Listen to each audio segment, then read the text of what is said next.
अब चालू होता है संघ लोक सेवा आयोग और स्टेट पीएससी। और स्टेट पीएससी में हमको स्पेसिफिकली क्या पढ़ना है, एमपीपीएससी, है ना। इतनी बातें, तीन बातें अभी हमको पढ़नी है, यूपीएससी, स्टेट पीएससी और स्टेट पीएससी में एमपीपीएससी, ये तीन बातें पढ़नी है। सबसे पहले चालू करते हैं हम संघ लोक सेवा आयोग को या फिर यूपीएससी को। बेसिक परिचय, संविधान के भाग 14 में इसका वर्णन मिलेगा। संविधान के भाग 14 में जो अनुच्छेद हैं वो 315 से लेकर के 323 तक बातें मिलेंगी। इसके पहले भी जो अनुच्छेद दिए गए हैं वो भी कहीं ना कहीं किसी से डील करते हैं, अखिल भारतीय सेवाओं से ही डील करते हैं, लेकिन उनका संबंध आयोग से नहीं है। क्या मैंने कहा भाई, इसके पहले जो अनुच्छेद दिए गए हैं 315 के पहले, वो भी कहीं ना कहीं क्या किससे डील करते हैं, 309, 10, 11, 12 ये सब भी डील करते हैं किससे, किससे क्या बोलते हैं, अखिल भारतीय सेवाओं से, सिविल सर्विसेज से, लेकिन उनका संबंध यूपीएससी से नहीं है। मतलब हम एक आयोग एक अलग चीज होती है और अखिल भारतीय सेवाएं एक अलग चीज होती है। जैसे मैं कहूं कि अखिल भारतीय सेवाओं की सेवा शर्तें कहां मिलेंगी भाई, 309 में मिलेंगी। नई सेवाओं का गठन की बात कहां से मिलेगी, 312 से मिलेगी। लेकिन वो अखिल भारतीय सेवाएं हैं, उन अखिल भारतीय सेवाओं की भर्ती के लिए क्या बनाया गया है, यूपीएससी बनाया गया है। बट उसकी स्पेसिफिक चर्चा कहां से मिलेगी आपको, 315 से 323 तक में, ठीक है। तो इस अंतर को हमेशा दिमाग में बना करके रखना है। एक बात, आयोग के गठन, संरचना, सदस्यों की नियुक्ति एवं पद मुक्ति, स्वतंत्रता, आसक्ति आदि आदि कार्यों का आपको वर्णन मिल जाएगा। कहां पर, यहां पे मिल जाएगा। यह भारत का केंद्रीय भर्ती अभिकरण है। केंद्र सरकार द्वारा लोक नियोजन के लिए जो भी लोक नियोजन के नाम पे जो भी नियोजन के अवसर प्रदान किए जाते हैं, उनमें अपॉइंटमेंट के लिए, उनमें भर्ती के लिए एक हमने संस्था बनाई हुई है। मतलब सीधी सी बात है ना, कल को पोस्ट निकली, ऐसा तो नहीं कि भंडारा कर देंगे, बोले आ जाओ रामलाल श्यामलाल सब आके भर्ती हो जाओ। एक प्रक्रिया अपनाई जाएगी, उस प्रक्रिया को हम लागू करेंगे। वो प्रक्रिया कौन अपनाएगा, कौन लागू करेगा, उसके लिए हमने एक संस्था बना दी। वो संस्था को हम किस नाम से जानते हैं, यूपीएससी के नाम से जानते हैं। वरना क्या है, खुली छूट में समस्या खड़ी हो जाएगी भाई, है ना। दूसरी बड़ी बात क्या आती है, केंद्रीय भर्ती अधिकरण तो हो गया। दूसरी बड़ी बात कि किस मंत्रालय के अंतर्गत है, केंद्रीय कार्मिक मंत्रालय जो भी हमारा उसके तहत है, ये क्या करता है, काम करता है। इसको इस तरीके से समझो कि अखिल भारतीय सेवाओं के तहत जो भी पोस्ट निकलती है, अखिल भारतीय सेवाएं केंद्रीय सेवाएं दोनों के लिए सेम नोटिफिकेशन आता है। उसके तहत समझो कि 800 पोस्ट 900 पोस्ट के लिए भर्ती निकलती है। उसमें इस यूपीएससी का क्या काम है, उसमें यूपीएससी का सिर्फ एक काम है, वो क्या, एग्जाम कंडक्ट करवाना। नौकरी देना ना देना किसका काम है, नौकरी देना ना देना किसका काम है, कार्मिक मंत्रालय का। वो आपकी बैकग्राउंड चेकिंग करेगा और उसके बाद साथ और ढेर सारी चीजें चल रही होंगी, उसके आधार पर नौकरी दी जाएगी। यूपीएससी नौकरी नहीं देता है, यूपीएससी सिर्फ क्या करवाता है, एग्जाम करवाता है। इस बात को यहां पर तभी तो यहां पे लिखा हुआ है ना, ये क्या है, केंद्रीय भर्ती अधिकरण है भाई, सिर्फ और कुछ नहीं है, सिर्फ भर्ती करवाता है, ठीक है। स्वरूप कैसा है, संवैधानिक निकाय है, स्वायत्त निकाय है। पहली बार इसका गठन कब किया गया था, 1926 में इसका पहली बार गठन किया गया था। कैसे किया गया था, ली आयोग की अनुशंसा पर किया गया था। ली कमीशन की रिकमेंडेशंस पर इसको गठित किया गया था। ली कमीशन वगैरह क्या, इसकी हम आगे चर्चा करेंगे, ठीक है। अभी के लिए हम सिर्फ सिंपल से क्या कर रहे हैं, ली आयोग के बारे में एक लाइन लिख रहे हैं, ठीक है।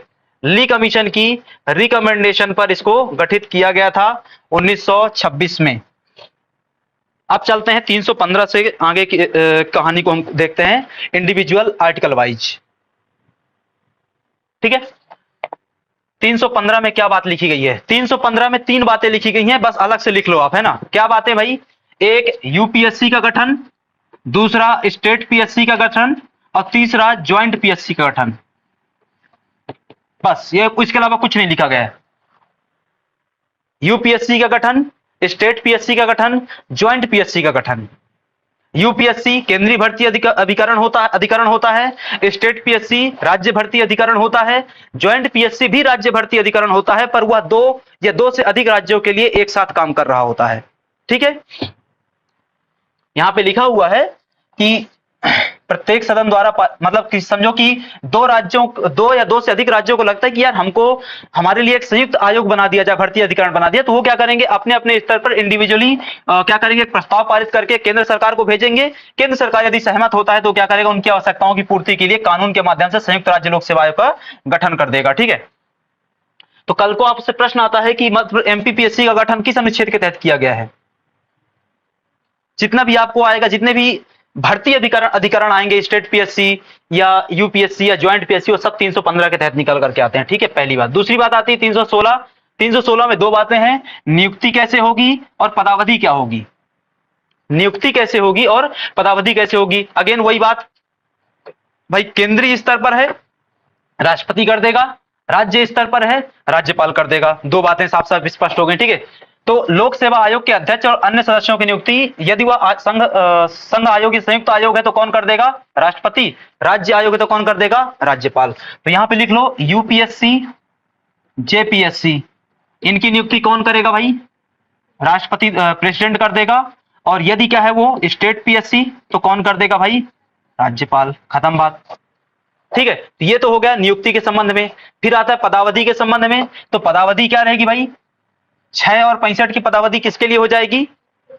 यूपीएससी के लिए। 6 62 की पदावधि किसके लिए हो जाएगी? ज्वाइंट पीएससी और स्टेट पीएससी के लिए। तो राज्यों के स्तर पे जो भी रहेगा 6 62, ऊपर पे जो भी रहेगा 6 65। यहाँ पे 3 साल का गैप इसलिए दिया गया कि भाई साहब प्रमोशन हो सके, उधर जाकर के थोड़ा सा दिल्ली की हवा भी चख सके, है ना। इसके लिए 3 साल का क्या दिया जाता है।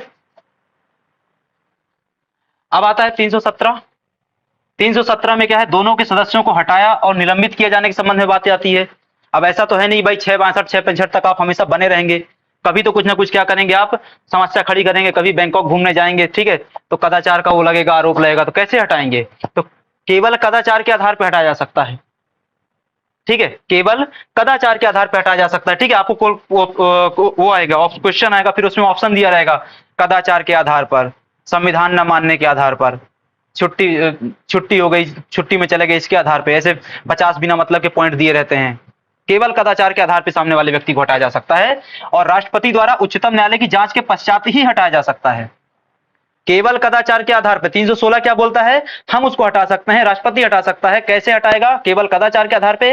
दूसरा, जब सुप्रीम कोर्ट क्या कर देगा? अपनी जांच के पश्चात कुछ राय दे देगा, उसके पश्चात ही क्या किया सकता है? एक्शन। 318 में आती बातें, आयोग के सदस्यों कर्मचारियों की सेवा शर्तें हेतु नियम बनाने की शक्ति है। 318 में क्या है भाई? सेवा शर्तें क्या होंगी इसको लेकर के बात की गई है। नियम बनाने की शक्ति, सेवा शर्तों को लेकर के नियम बनाने की शक्ति कहां मिलेगी? 318 में। और फिर आता है 319। 319 में क्या दिया गया कि आयोग के सदस्यों द्वारा सदस्य न रहने पर पद धारण करने का प्रतिषेध।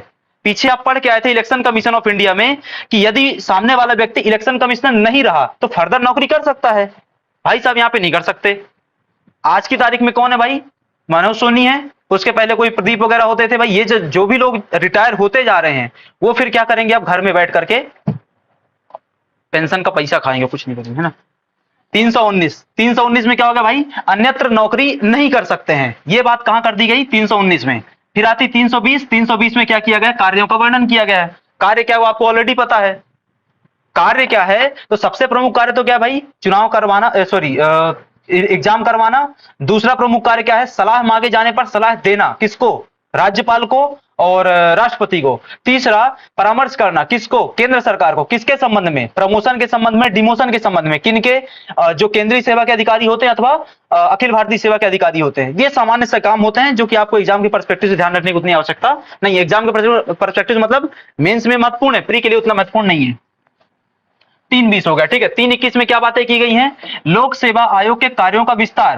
भाई कार्य क्या होंगे? 1 2 3 4 5 6 कार्य बता दिए आपने, लेकिन और विस्तार करना है। उसकी शक्ति कहां मिलेगी? 321 से मिलेगी। किसके पास? संसद के पास। संसद के पास शक्ति है कि वो क्या कर सकता है? कार्यों में विस्तार कर सकता है। ये बात कहां लिखी गई? 321 में। आखिरी अगला आता है 322। उसमें क्या है? वो आयोग के खर्चे दिए गए हैं और फिर क्या आता है? आयोग की रिपोर्ट दी गई है, लोक सेवा आयोग की रिपोर्ट, है ना। शांत बैठो। तो 3 से 4 बातें सबसे पहले हमने क्या देख लिया? इधर पे 315 देख लिया। 315 में क्या हो जाता है? उसके गठन की चर्चा हो जाती है तीनों लेवल पे, है ना। तीनों लेवल पे गठन की चर्चा हो जाती है। 316 में आपने क्या देख लिया? पदावधि देख ली, उनकी नियुक्ति के संबंध में चर्चा हो गई। 317 में उनको हटाए जाने के संबंध में चर्चा हो गई। केवल एक आधार पे कदाचार कैसे हटाएगा? राष्ट्रपति कैसे हटेगा? सुप्रीम कोर्ट द्वारा जांच के पश्चात हटेगा। 318 में क्या हो गया? सेवा शर्तें बनाने की शक्ति हो गई। 319 में क्या हुआ? अन्यत्र नौकरी से प्रतिषेध कर दिया गया। 320 में कार्य हो गए। 321 में कार्यों का विस्तार संबंधी शक्ति संसद की हो गई। 322 में खर्चे हो गए। 323 में रिपोर्ट हो गया। रिपोर्ट किसको देगा? संवैधानिक आयोग है तो किसको रिपोर्ट जाएगी? संवैधानिक आयोग की रिपोर्ट हमेशा राष्ट्रपति को जाएगी, ठीक है। फिर राष्ट्रपति क्या करेगा? उसको संसद के दोनों पटलों पर पहुंचा देगा, ठीक है। अब वही तो बात, अब यहां से टू द पॉइंट बातें आ जाती हैं। जो बातें अनुच्छेदों में आपने अंदर पढ़ ली वो बातें यहाँ पे टू द पॉइंट लिखी हुई हैं। क्या नियुक्ति भाई आपने देख लिया? राष्ट्रपति द्वारा कार्यकाल क्या होगा 665 का। पुनर्नियुक्ति नहीं कोई भी व्यक्ति जो एक बार लोक सेवा आयोग के सदस्य के रूप में पद धारण कर चुका है अपने कार्यालय में पुनर्नियुक्ति का पात्र नहीं होगा। ठीक है, त्याग पत्र अध्यक्ष के लिए है ना, सदस्य के लिए नहीं।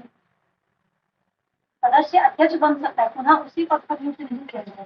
एक मिनट, कोई भी व्यक्ति जो एक बार लोक सेवा आयोग के सदस्य के रूप में पद धारण कर चुका है अपने कार्यकाल में पुनर्नियुक्त नहीं, ये दोनों के लिए है, ये दोनों के लिए। ठीक है, एक बार डाउट तो आपको चेक कर लेंगे, बट अभी के लिए ये दोनों के लिए। ठीक है, इसके बाद त्याग पत्र भाई राष्ट्रपति को क्या करेगा, अपना लिखित त्याग पत्र जब भी वो चाहे अपनी सुविधा अनुसार। ठीक है, त्याग पत्र के लिए कोई कंपल्सन नहीं होता कि कब देना है कब नहीं देना, आपकी मर्जी है, जब आप देना चाहें दे सकते हैं। निष्कासन निलंबन आपने पीछे देख लिया, कदाचार के आधार पर हटाया जा सकता है, राष्ट्रपति हटाएगा, सुप्रीम कोर्ट की जांच के पश्चात हटाएगा। ठीक है, पदच्युत वही, ठीक है, पदच्युत या पद से हटाया जाना। दिवालिया घोषित कर दिया गया है, सामान्य और प्रक्रिया क्या होती है, दिवालिया घोषित कर दिया गया, तो इस कारण से भी क्या कर सकता है, हटाया जा सकता है। ठीक है, अब आता है सेवा की शर्तों को विनियमित करना, कैसे उनको रेगुलेट किया जाएगा। ठीक है, रेगुलेशन कैसे होगा, अभी इस बारे में कोई हमको नहीं पता है ना। कुछ लोगों का कहना है कि आयोग यदि रिजल्ट नहीं देता तो वो भी कदाचार की श्रेणी में आना चाहिए। ठीक है, इस बारे में चर्चा की जाएगी। ठीक है,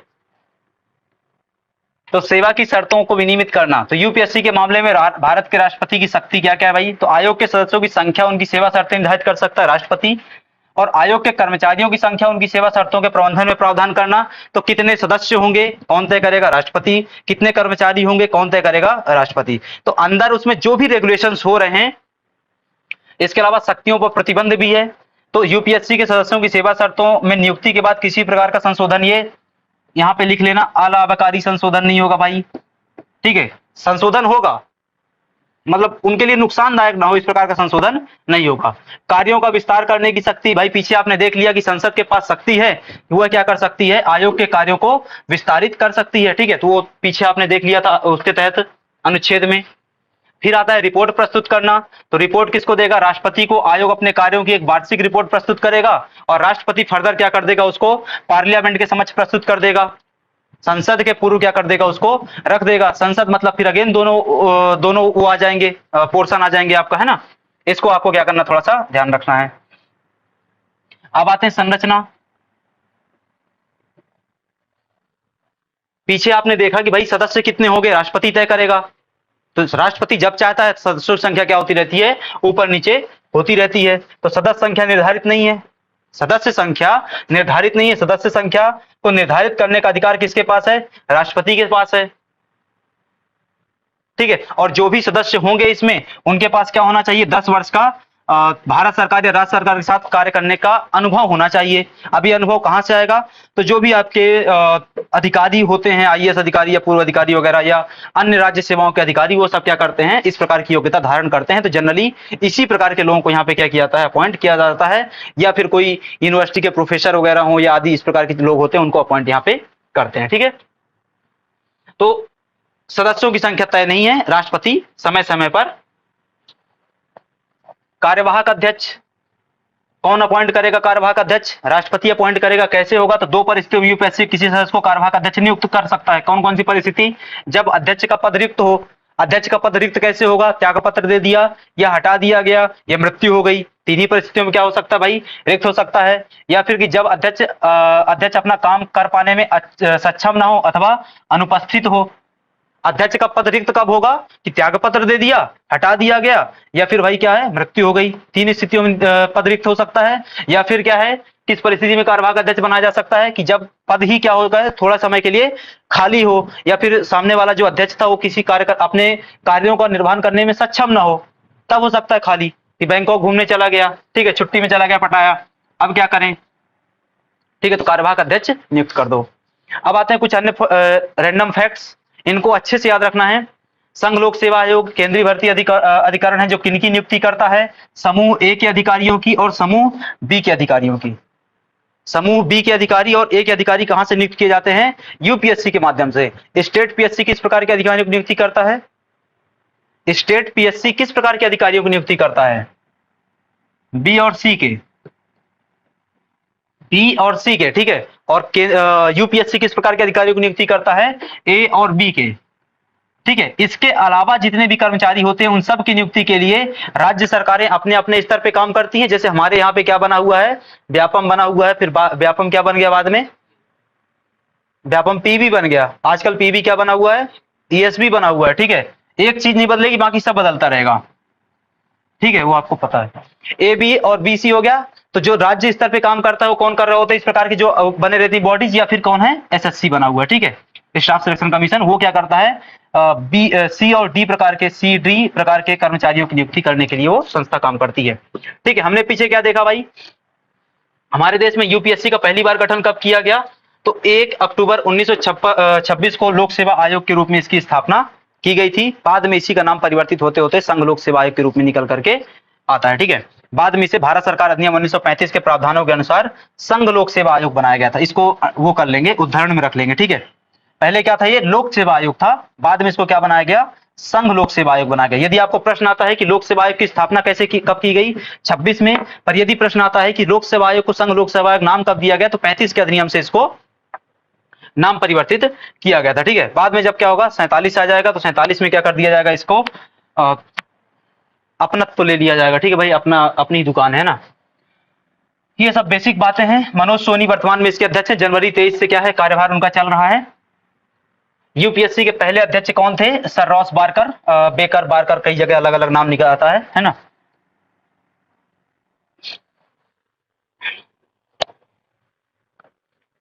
यहाँ पे कुछ रैंडम फैक्ट दिए हुए हैं, इनको अच्छे से याद रखना है आपको।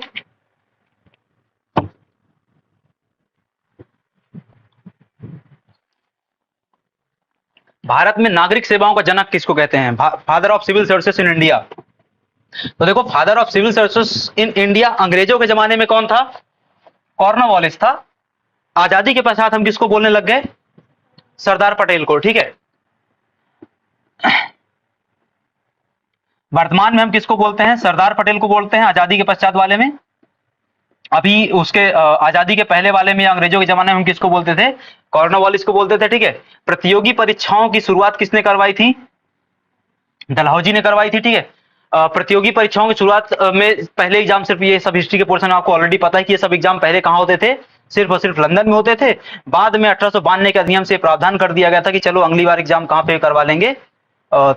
भारत में भी करवाएंगे। तो इलाहाबाद में पहली बार क्या होगा?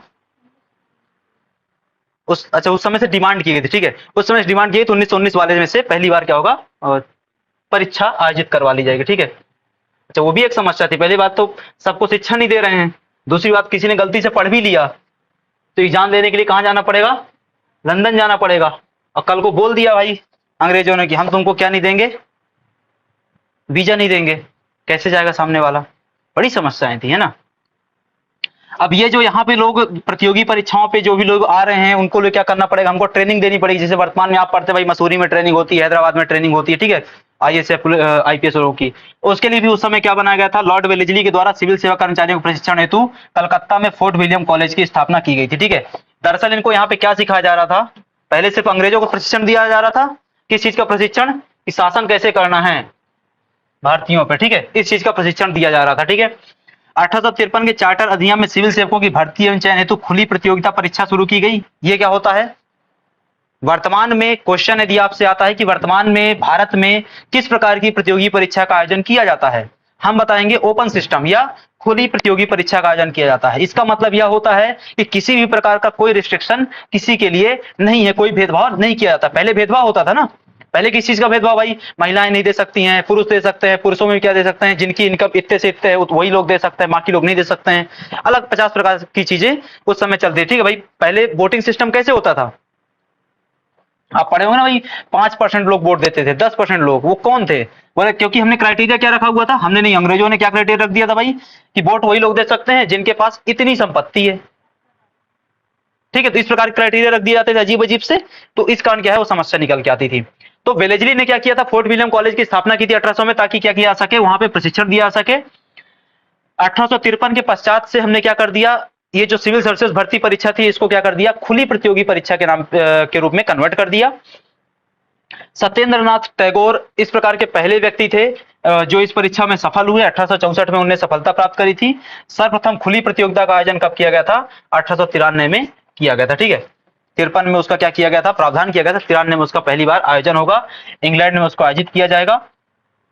बाद में 1919 के चार्टर इंडियन काउंसिल एक्ट के पश्चात उसको भारत में भी आयोजित करना चालू कर देंगे। ठीक है, अब यहाँ पे दो तीन चीजें और। इस्लिंगटन आयोग, ठीक है, इस्लिंगटन आयोग ने अपनी रिपोर्ट में बोला था कि परीक्षा का आयोजन दोनों जगह करवाया जाना चाहिए। ठीक है, वहां पर भी और भारत में भी और इंग्लैंड में भी एक साथ परीक्षा ली जानी चाहिए। अगेन बाद में वो आगे चल करके क्या होगा, लागू होगा कब? 22 में दो जगह पर, लंदन में भी और इलाहाबाद, वर्तमान में प्रयागराज। ठीक है, तो यदि कल को आपसे प्रश्न आता है कि सिविल सर्विसेज परीक्षा पहली बार भारत में कहां आयोजित की गई, प्रयागराज या इलाहाबाद में, कब आयोजित की गई?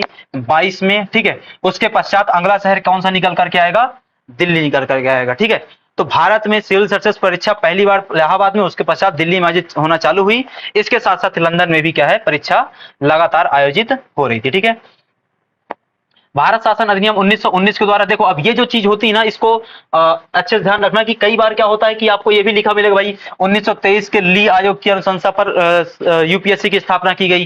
कई जगह लिखा मिलेगा कि भाई 1919 के भारत शासन अधिनियम से उसको स्थापित किया गया। दोनों चीजें क्या होती हैं, सही होती हैं। होता क्या है कि एक कानून बना करके प्रावधान किया गया, बाद में उस संस्था को हम बनाएं कि नहीं बनाएं, इसके लिए हमने एक बीच में समिति भी बना दी। तो दोनों बातें अपने स्तर पर क्या रहती हैं, हमेशा सही रहती हैं। प्रश्न आएगा कि ली आयोग का गठन कब किया गया था? 1923 में गठन किया गया था। उसकी अनुशंसा पर 26 में क्या बनाया जाएगा? यूपीएससी बनाया जाएगा। ठीक है, 1 अक्टूबर। इसमें एक अध्यक्ष, ये उस समय की परिस्थितियों पे है, एक अध्यक्ष 4 अन्य सदस्य थे। वो पहला अध्यक्ष कौन था? रॉस बारकर, कई जगह बेकर लिखा रहेगा। ठीक है, बेकर अच्छा शब्द है ना, बड़ा का होना चाहिए। ठीक है, इसके बाद क्या आता है? सर रॉस बारकर क्या थे? पहले अध्यक्ष हो जाएंगे, है ना। सिविल सेवा में इंपीरियल शब्द के स्थान पर, अब पहले क्या होता था, आप क्या बोलते थे आज की तारीख में? Indian civil services. पहले क्या होता था? इंपीरियल सिविल सर्विसेज, है ना। तो जो इंपीरियल शब्द होता था ना, उसको हमने क्या कर दिया? रिप्लेस कर दिया। किसके किस मतलब क्या ला करके? भारतीय शब्द ला दिया या इंडियन शब्द ला दिया। ये सब काम कब किया गया? 26 में किया गया। हमारे यहाँ पे जो यूपीएससी की सेवाएं हैं उसको हम पहले क्या बोलते थे? इंपीरियल सिविल सर्विसेज बोलते थे। अभी वर्तमान में क्या बोलते हैं? Indian civil services. ये कब से चल रहा है? 26 से चल रहा है। ठीक है, सिविल सेवा में पदोन्नति के लिए वरिष्ठता सिद्धांत किसने दिया था? कॉर्नवालिस ने, जो फादर ऑफ सिविल सर्विसेज के रूप में जाना जाता है। ठीक है, वरिष्ठता, पदोन्नति के लिए वरिष्ठता सिद्धांत का मतलब होता है कि जो वरिष्ठ है उसको क्या कर दो? प्रमोशन कर दो। वर्तमान में हमारे देश में पदोन्नति के लिए कौन सा सिद्धांत चलता है? वर्तमान में हमारे देश में पदोन्नति के लिए कौन सा सिद्धांत चलता है? आगे बढ़ते हैं, कुछ और बातें। ठीक है, भारत सरकार अधिनियम 1935 से फिर नाम बदला जाएगा, संघ लोक सेवा आयोग कर दिया जाएगा। पहले लोक सेवा आयोग था, बाद में संघीय लोक सेवा आयोग बना देंगे। इसके अलावा भारत सरकार अधिनियम 35 में संघ के लिए एक लोक सेवा आयोग और प्रांतों के लिए अलग लोक सेवा आयोग का प्रावधान कर दिया जाएगा। भाई राज्य स्तर पे भी क्या करना? अपॉइंटमेंट करना है, भर्ती करवानी है, सेंट्रल लेवल पे भी भर्ती करवानी है। तो आपसे कल को प्रश्न आता है कि राज्य स्तर पर या प्रांतों के स्तर पर लोक सेवा आयोग की स्थापना का प्रावधान पहली बार कब किया गया? 35 में। जो संघ के स्तर पर वो प्रावधान है तो आपने पीछे देख लिया, पूरा ली आयोग हो गया, 1919 का अधिनियम हो गया, वो सब बातें तो है ही, है ना। बस उसका नाम परिवर्तन अलग से याद रखना है आपको। ठीक है, 1937 में इसके लागू होने के साथ ही लोक सेवा आयोग संघीय लोक सेवा आयोग बन गए। बातें ठीक है। अब आते हैं 1935 के अधिनियम के पश्चात क्या है? अखिल भारतीय सेवाएं कौन कौन सी थी? तो 1935 के अधिनियम के पश्चात 3 अखिल भारतीय सेवाएं निकल करके आती हैं। वो तीनों सेवाएं क्या क्या थी? तो एक क्या हो जाता है जो वर्तमान में चल रही है, वो क्या है? Indian civil services. दूसरा क्या है वर्तमान में जो चल रही है? Indian police services. तीसरी आती जो वर्तमान में नहीं चल रही है, वो क्या है? IMS, Indian medical services. आज की तारीख में इंडियन मेडिकल की सर्विसेज की जगह हमको क्या मिल जाएगा? आईएफएस मिल जाएगा, इंडियन फॉरेस्ट सर्विसेज मिल जाएगा। ठीक है, तो हमको क्या करना है? इंडियन फॉरेस्ट सर्विसेज देखने के पहले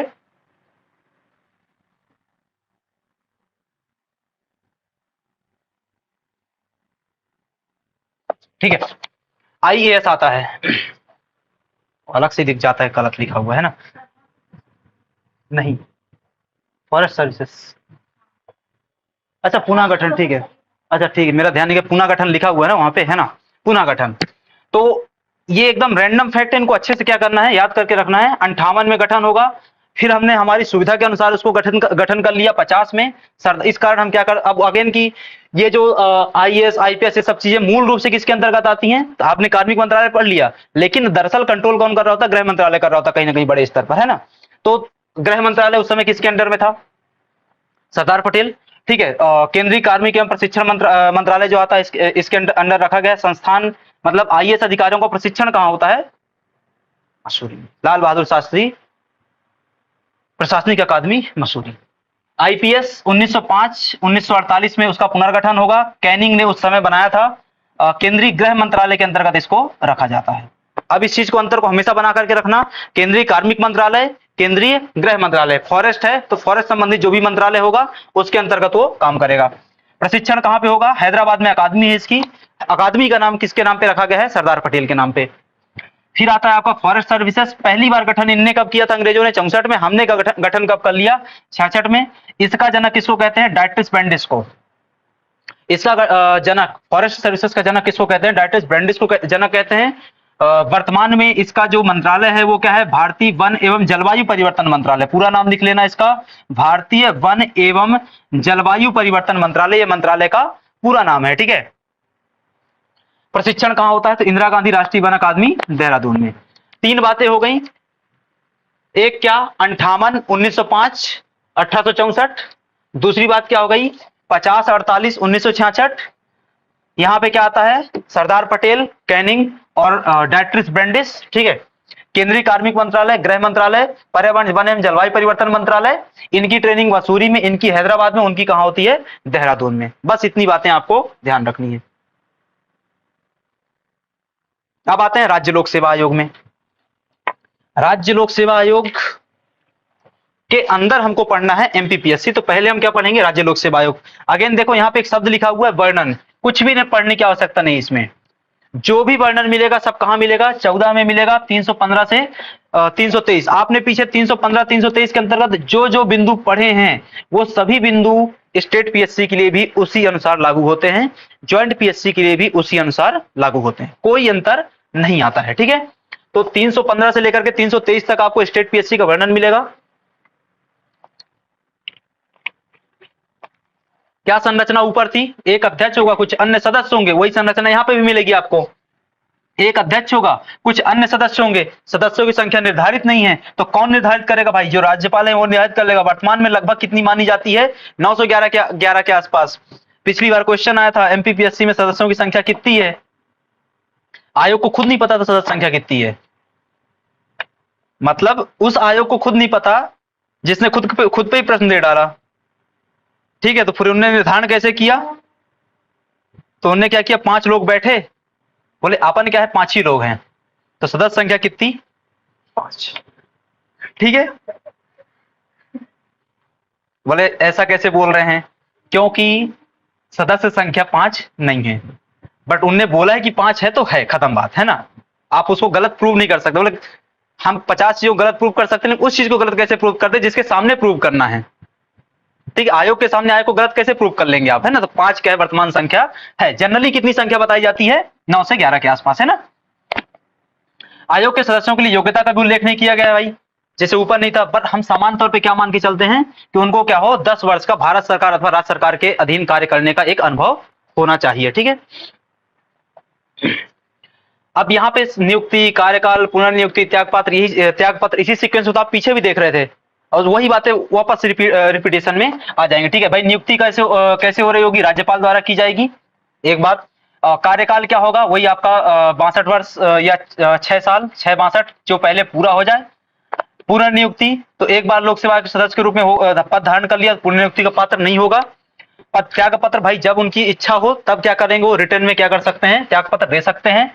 निष्कासन या निलंबन की बात करें, ये बहुत महत्वपूर्ण है, एसपीएससी के अध्यक्ष या किसी अन्य सदस्य को भारत के राष्ट्रपति के आदेश द्वारा ही उनके कार्यालय से हटाया जाएगा, ये बहुत महत्वपूर्ण है। क्यों, क्योंकि कहानी क्या हो गई, उल्टी घूम गई। नियुक्ति कौन करेगा, सेवा शर्तें कौन तय करेगा, राज्यपाल, ठीक है। तो राज्य का राज्यपाल या अध्यक्ष किसी को उसके कार्यालय से निलंबित कर सकता है जिसके संबंध में सर्वोच्च न्यायालय का निर्देश दिया गया है। सदस्यों को हटाने की शर्तें यूपीएससी सदस्यों के समान होंगी। सबसे महत्वपूर्ण लाइन ऊपर वाली, हटाएगा कौन? राष्ट्रपति। खत्म। सेवा शर्तों को विनियमन की बात करते हैं। सेवा शर्तों के विनियमन के संबंध में राज्यपाल वही कर्तव्यों को पालन करते हैं जो ऊपर चल रहा होता है। मतलब कौन सी सेवा शर्तें होंगी, किन चीजों को विनियमन करेंगे? उन्हीं चीजों का, उन्हीं सेवा शर्तों का आप विनियमन कर रहे होंगे जो ऊपर यूपीएससी के लिए राष्ट्रपति कर रहा था। मतलब सब कुछ क्या हो गया? समान। शक्तियों पर प्रतिबंध की बात करें तो एसपीएससी के साथ किसी की सेवा शर्तों में उसकी नियुक्ति के पश्चात किसी प्रकार का नकारात्मक संशोधन नहीं कर सकते हैं। किस प्रकार का नकारात्मक संशोधन नहीं कर सकते हैं? खर्चों की बात करें अगेन कि ये कहां पे खर्चा भारी होगा? संचित निधि भारी होगा, है ना? कि संचित निधि का वर्णन कहां है? 266 में। इसको याद करने की आवश्यकता नहीं है। क्यों याद करने की आवश्यकता नहीं है? कि जितने भी देश के संवैधानिक निकाय हैं उन सब का खर्चा कहां से जाएगा? ठीक है। इसके बाद क्या आता है? एसपीएससी अपने कार्य की वार्षिक रिपोर्ट राज्य के राज्यपाल के समक्ष प्रस्तुत कर देगा। राज्यपाल उसको क्या कर देगा? जो भी विधानमंडल हैं उनके समक्ष उनको क्या कर देगा? पेश कर देगा। अब एसपीएससी तो आपने बेसिक देखा। एसपीएससी के अंतर्गत महत्वपूर्ण आयोग आता है मध्य प्रदेश लोक सेवा आयोग या एमपीपीएससी, जिसका गठन पहली बार कब किया गया था? 1 नवंबर 1956 को।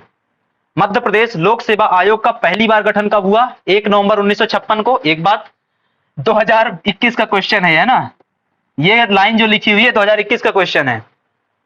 अभी मैंने कल जब पॉलिटी की क्लास पढ़ाई थी तब भी मैंने 2-3 आयोगों के बारे में इस प्रकार के बिंदु बताए थे राज्य पुनर्गठन आयोग के तहत। पॉलिटी वाली क्लास से उसको अच्छे से याद कर लेना, ठीक है? तुमको लग रहा होगा नहीं आएगा। राज्य पुनर्गठन अधिनियम 1956 की धारा 118 के सब क्लॉज 3 के तहत क्या किया गया था? एमपीपीएससी का गठन किया गया था। यही आया था, ऑप्शन दिए हुए थे 118 3, 118 3 पता है तो पता है, नहीं पता तो तुक्के में, है ना? तुम्हारा तुक्का कितना लगता है पता नहीं, मेरा तुक्का कितना लगता है मैं बता देता हूं। 2019 में एनएचआरसी से क्वेश्चन आया हुआ था जो कि संशोधन के पश्चात की स्थिति के बारे में कुछ बातें की जा रही थी, ठीक है? उस क्वेश्चन के 3 ऑप्शन सही किए गए थे आयोग के द्वारा। मैं चौथा ऑप्शन लगा के आया था, ठीक है? तो इतना तुक्का लगता है मेरा। तुम्हारा स्तर देख लो तुक्के का, ठीक है? तो मतलब कितने परसेंट चांस? 75% चांस दे रहा है आयोग सही करने के। अपना क्या है 25% में योगदान होता है। तो तुम्हारा तुक्का कितना लगता है अपने अपने स्तर पर परीक्षण करके जाना, है ना? तो ये 2021 का क्वेश्चन था। 118 सब क्लॉज 3 के अनुसार गठन किया गया। पहले अध्यक्ष कौन थे? डीवी रेगे। पहले अध्यक्ष डीवी रेगे। वर्तमान में राजेश लाल मेहरा साहब है। बहुत ही अच्छे इंसान है, बहुत ही सौम्य स्वभाव है। इतना सौम्य स्वभाव है कि रिजल्ट नहीं आ रहा था तो रिजल्ट नहीं आ रहा तो भाई बच्चा कैसे पूछे? तो मेहरा साहब तमिलनाडु में घूम रहे थे, कन्याकुमारी में, वो उसमें विवेकानंद जो रॉक मेमोरियल वहां पे। नीचे एक बच्चे ने कमेंट किया, सर आप कब आएंगे, रिजल्ट नहीं आ रहा। तो बोलता बच्चा मैं 2 दिन में लौट के आता हूं। इतना ज्यादा सौम्य स्वभाव है ना? तो राजेश लाल मेहरा जी यदि सुन रहे हो तो कल को आता हूं आपके सामने तो अच्छे से थोड़ा, है ना? मुख्यालय, इतनी बड़ाई कर रहा हूं अब। मुख्यालय कहाँ है? इंदौर में। प्रथम परीक्षा का आयोजन कब किया गया था? 1958 में। बिल्कुल रैंडम फैक्ट अच्छे से याद करना है। कब किया गया? 1 नवंबर 1956। 118 सब क्लॉज 3 राज्य पुनर्गठन अधिनियम 1956। डीवी रेगे, राजेश लाल मेहरा। पहली बार आयोजन 1958 में। इंदौर में इसका मुख्यालय है। इसके भवन का नाम क्या है? ग्वालियर बोर्डिंग। इंदौर में जो बिल्डिंग बनी हुई उसका नाम क्या है? ग्वालियर बोर्डिंग, है ना? अच्छे से याद रखना, ऐसे ही प्रश्न आते हैं।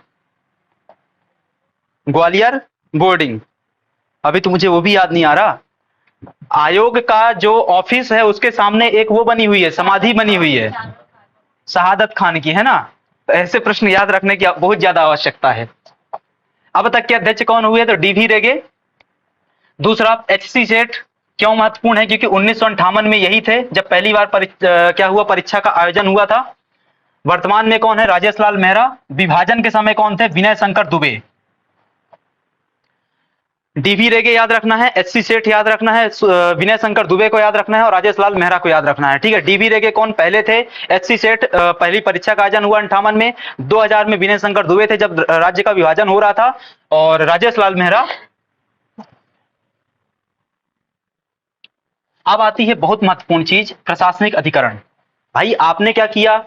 अपॉइंटमेंट कर लिया, भर्ती कर ली, आपने जो अपॉइंटमेंट किया, आपने जो भर्ती की, उनमें कभी ना कभी तो कोई समस्या उत्पन्न होगी। कल को लड़ाई होती है किसके बीच में, कर्मचारियों के बीच में, राज्य से तो कैसे समाधान होगा। तो कहीं ना कहीं समाधान ढूंढने के लिए हमको एक संस्था चाहिए होगी। तो समाधान ढूंढने के लिए हमने एक संस्था बना करके रखी हुई है, वो क्या है, प्रशासनिक अधिकरण नाम की एक संस्था निकल करके आती है। अभी समझो सिर्फ क्या, अधिकरण,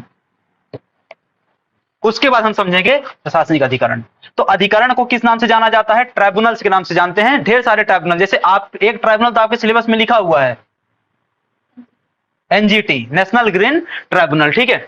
तो अधिकरण या ट्राइब्यूनल क्या है, एक अर्ध न्यायिक संस्था होती है, क्वासी जुडिशियल बॉडी होती है, क्वासी जुडिशियल इंस्टीट्यूशन होता है, जिसे प्रशासनिक विवादों को हल करने के लिए, मतलब प्रशासनिक अधिकरण के जो है वो किस चीज के लिए है, प्रशासनिक विवादों के समाधान के लिए। मतलब कल को सेवा शर्तों को लेकर के किसी प्रकार का कोई विवाद उत्पन्न होता है, तो जो कर्मचारी है, जो अधिकारी है, वो कहां जाएगा, क्या वो सुप्रीम कोर्ट जाएगा, क्या वो हाई कोर्ट जाएगा, क्या वो अन्य अदालत में जाएगा, कभी नहीं जा सकता है। कहीं किसी अदालत के दरवाजे में वो नहीं जा सकता। उसको जाने का अधिकार सिर्फ एक जगह है, वो क्या है, प्रशासनिक अधिकरण, ठीक है। तो सेवा शर्तों को लेकर के कल कोई समस्या होती है, संघर्ष उत्पन्न होता है, तो उनका निर्धारण, प्रशासनिक निर्णय, किसी विद्वान प्रशासनिक निर्णय की समीक्षा जैसे सभी कार्य कौन करेगा, प्रशासनिक अधिकरण करेगा। अधिकरण संबंधी जो भी प्रावधान है वो बकायदा संविधान में मिलेंगे। मतलब आपको ऐसा नहीं होना चाहिए कि अधिकरण क्या है, कोई वैधानिक निकाय है, बिल्कुल नहीं। अधिकरण क्या है, एक संवैधानिक संस्था है, जो कि 42वें संविधान संशोधन अधिनियम से स्थापित की गई थी। 42वें संविधान संशोधन अधिनियम से संविधान में दो प्रावधान किए गए। एक प्रावधान किस रूप में निकल करके आता है, 323A, दूसरा प्रावधान निकल करके आता है 323B। कहां से, 42वें संविधान संशोधन अधिनियम 1976 से। अधिकरण दो प्रकार के होंगे, इस बात को ध्यान रखना। एक कौन सा, प्रशासनिक अधिकरण, दूसरा कौन सा, जो प्रशासनिक नहीं है। क्या हुआ, एक प्रशासनिक अधिकरण, दूसरा जो प्रशासनिक नहीं है, उसका दूसरे वाले कोई नाम नहीं है। जो प्रशासनिक नहीं है वो सब किस में आएगा, दूसरे टाइप में आएगा। तो एक सबसे पहले का कौन सा हुआ, प्रशासनिक अधिकरण, जो काम क्या करेगा, प्रशासनिक अधिकारियों के सेवा शर्तों संबंधी विवादों का समाधान करेगा। और इस प्रकार का जो अधिकरण है वो किसके तहत आता है, 323A के तहत आता है। प्रशासनिक अधिकरण जो प्रशासनिक अधिकारियों के सेवा शर्तों संबंधी विवादों का समाधान करेगा, वो 323A में आता है। और उसके अतिरिक्त देश में जो भी अधिकरण चल रहे होंगे वो सब किस में आएंगे, 323B में। जैसे उदाहरण के लिए बात कर लें, एनजीटी। कल को आपसे प्रश्न आता है कि एनजीटी को किस अनुच्छेद के, संविधान के अनुच्छेद के तहत स्थापित किया गया है। तो एक कई सारे अनुच्छेद उसमें शामिल होंगे, लेकिन एक सबसे महत्वपूर्ण क्या शामिल होगा, 323B शामिल होगा, ठीक है। एक तो 21 भी आ जाएगा। 21 क्या होगा भाई, स्वच्छ हवा स्वच्छ जल चाहिए हमको, कौन देगा, एनजीटी देगा। ऐसा कुछ नहीं होता, ठीक है, आप स्वयं दे सकते हो, कोई नहीं दे सकता है, बट फिर भी एनजीटी है ना। तो 323B, जैसे मान लो कि भाई आपको क्या पूछा गया, पर्यावरण संबंधी अधिकरण कहां से आएगा, 323B से। बच्चों को न्याय दिलाने के लिए अधिकरण स्थापित किया गया है, कहां से आएगा, 323B से। सिर्फ और सिर्फ प्रशासन वाला कहां से आएगा, 323A से। अब 323A का प्रयोग किया गया, 323A का प्रयोग किया जाएगा, ठीक है। यहां पे जो बातें लिखी हुई हैं उनका आपसे कोई फिलहाल संबंध नहीं, ठीक है। यहां पे लिखा हुआ है कैसे भिन्न है, मैंने आपको भिन्नता समझा दी, कैसे काम करता है वो मैंने आपको समझा दिया, ठीक है। 323A किस चीज के लिए बना हुआ है, 323B किस चीज के लिए बना हुआ है, उसको मैंने आपको समझा दिया, उसमें आपको पढ़ने की आवश्यकता नहीं है, ठीक है। अब मैंने कहा आपसे कि 323A का पहली बार प्रयोग हुआ, वो पहली बार प्रयोग किस रूप में निकल करके आएगा, सेंट्रल एडमिनिस्ट्रेटिव ट्राइब्यूनल, केंद्रीय प्रशासनिक अधिकरण। कई जगह अधिकरण को अभिकरण लिखा जाता है, तो उसमें कंफ्यूज होने की आवश्यकता नहीं है, ठीक है। कई जगह धी को भी कर देते हैं, ठीक है, तो सेम चीजें हैं, ठीक है। सबसे पहले क्या आता है, केंद्रीय प्रशासनिक अधिकरण। यहां पे नाम में लिखा हुआ है केंद्रीय। तो कल को केंद्रीय सेवाओं के कर्मचारी, अधिकारी को लेकर के कोई सेवा शर्तों को लेकर कोई विवाद उत्पन्न होता है, तो उसको अपने विवाद का समाधान एकमात्र कहां से मिलेगा, कैट के पास से। उसको कहां जाना होगा, कैट में जाना होगा, ठीक है। तो इसके क्षेत्राधिकार में केंद्र और राज्य, केंद्र या केंद्र शासित प्रदेश या भारत सरकार के अंतर्गत किसी स्थानीय या अन्य सरकार या केंद्र के स्वामित्व नियंत्रण वाले जितने कर्मचारी केंद्र द्वारा अपॉइंटेड हैं, जितने कर्मचारी केंद्र के अंतर्गत काम करते हैं और जितने कर्मचारी केंद्र को रिपोर्ट करते हैं, वो सबके विवादों का समाधान कहां से होगा, कैट से होगा। खत्म बात, ठीक है। अब इस 323A की शक्ति का प्रयोग पहली बार कब कर लिया गया, 1 नवंबर 1985 को। 323 ए में दी गई शक्ति का पहली बार भारत सरकार ने प्रयोग कब किया? 1 नवंबर 1985 को। इसका मतलब कि कैट की स्थापना कब की है? 1985 में की गई। एक बात, ठीक है। दूसरा, इसकी क्या है भाई, 17 क्षेत्रीय पीठें चल रही हैं, ठीक है, अलग अलग राज्यों में ये लोग क्या है, काम कर रहे हैं। तो कितने क्षेत्रीय वो पीठ है, इसकी ब्रांचेस हैं? 17, ठीक है, जिनमें से 15 उच्च न्यायालयों की मुख्य पीठों से और शेष 2 जयपुर और लखनऊ से क्या होती हैं, संचालित होती। कोई कोई कंट्रोल कर रहा होगा, कौन कंट्रोल करेगा? उच्च न्यायालय कंट्रोल करेगा। तो इस प्रकार से क्या है, कंट्रोल है। आपको उतना याद रखने की आवश्यकता नहीं, आपको सिर्फ क्या याद रखना, कितनी ब्रांचेस है भाई? 17 ब्रांचेस हैं। ये पीठें उच्च न्यायालयों की अन्य सीटों पर भी सर्किट सिटिंग के रूप में क्या करती हैं, काम कर रही होती हैं, है ना। इसको याद रखना, 1 मिनट। इसके बाद क्या आता है आपका, इसमें क्या बात हुई आपको, सिंपल सा क्या है, 17 नियमित पीठें काम कर रही हैं लगातार। क्या काम करती हैं? विवादों का समाधान करना, ठीक है। दूसरा आता है आपका सेट। भाई केंद्र के स्तर पर स्थापित कर दिया, राज्य के कर्मचारी कहां जाएं जो एमपीपीएससी से नियुक्त हो रहे हैं, उनका समाधान कैसे होगा? उनको ही तो सेवा शर्तों में समस्या जाती है, उनको भी सैलरी नहीं आती टाइम पे, नौकरी नहीं लगती, सैलरी कहां से आएगी? ठीक है, बोले परीक्षा होगी तब तो सैलरी आएगी, परीक्षा नहीं होती है।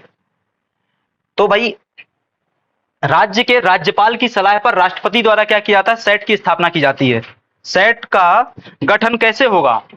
सेट का गठन राष्ट्रपति करेगा। कैसे करेगा? राज्यपाल की सलाह पर करेगा, ठीक है। तो राज्य के राज्यपाल की सलाह पर, राज्य के राज्यपाल की सलाह पर राष्ट्रपति क्या करेगा, सेट की नियुक्ति करेगा, सेट का गठन करेगा। स्टेट एडमिनिस्ट्रेटिव ट्राइब्यूनल, ठीक है, स्टेट एडमिनिस्ट्रेटिव ट्राइब्यूनल, राज्य प्रशासनिक अधिकरण। किस अधिनियम से? प्रशासनिक अधिकरण अधिनियम 1985। यही अधिनियम तो पीछे प्रयोग हुआ था, तो इसी अधिनियम से क्या किया जाएगा, कैट की स्थापना की गई थी, और इसी अधिनियम से किसकी स्थापना कर दी जाएगी, राज्यों में सेट की स्थापना की जाएगी। विशेष क्या है भाई, ठीक है। तो ये जो विशेष में चीज लिखी हुई वो क्या है कि अब तक 9 राज्यों में इस प्रकार की चीज की स्थापना की जा चुकी है। यहां पे एक लिखा हुआ है, मध्य प्रदेश, तमिलनाडु और हरियाणा में अधिकरणों को समाप्त कर दिया गया है। एक बात, इसमें इस बात को थोड़ा सा याद रखने की आवश्यकता है, इसमें इस बात को थोड़ा सा याद रखने की आवश्यकता है कि वर्तमान में एग्जैक्ट स्थिति क्या है, मेरे को सही में बिल्कुल नहीं पता, ठीक है। आगे मैं आपको और 2-3 चीजें ऐसी पढ़ाऊंगा जो वर्तमान में स्थिति क्या है बिल्कुल नहीं पता। जैसे उदाहरण के लिए कि Madhya Pradesh scheduled tribe commission का अध्यक्ष कौन है, आयोग वालों को खुद नहीं पता है। Scheduled tribe commission, Madhya Pradesh schedule वो आपका कमीशन, शेड्यूल कास्ट कमीशन, हाँ, अरे वो आप इस केंद्र वाले पे खेल रही हैं, आप राज्य वाले पे।